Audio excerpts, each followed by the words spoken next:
Ipinakita ng PNP Maritime Group ang kanilang dedikasyon sa pangangalaga ng kalikasan sa pamamagitan ng pagpapakawala ng 41 green turtle hatchlings sa Turtle Island, Tawi-Tawi sa layuning maprotektahan ang mga endangered animals at mapanatili ang kalusugan ng maritime ecosystem. Yan ang balitang hatid ni Pacho Woman Judy Ann Alibo.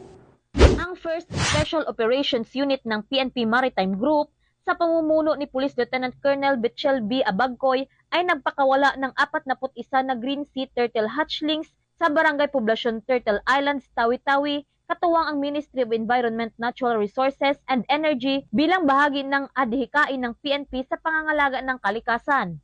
Ang mga sea turtles na ito ay natural na napisa sa baybayin ng Turtle Islands at maingat na inalagaan ng mga tauhan ng Taganak Maritime Special Boat Crew. Sila ay masusing binantayan upang matiyak ang kanilang kaligtasan hanggang sa maibalik sa kanilang natural na tirahan sa dagat.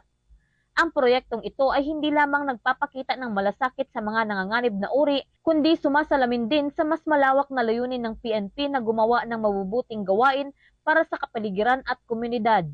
Bilang bahagi ng prinsipyong makakalikasan, ipinapakita ng aktibidad na ito na ang serbisyo ng PNP ay hindi lamang nakatuon sa kapayapaan at kaayusan, kundi pati na rin sa pangangalaga ng kalikasan. Ang dedikasyong ito ay nagtataguyod ng isang mas maayos, ligtas at masustainabling kinabukasan para sa bawat Pilipino.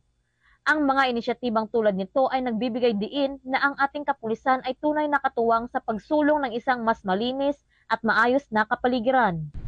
Mula dito sa Police Provincial Office ng Tawi-Tawi, ako ang inyong PNN correspondent, Patrolwoman Judy Ann Alibo, alagad ng batas, tagataguyod ng balitang pulis. Maraming salamat, Pacho Woman Alibo.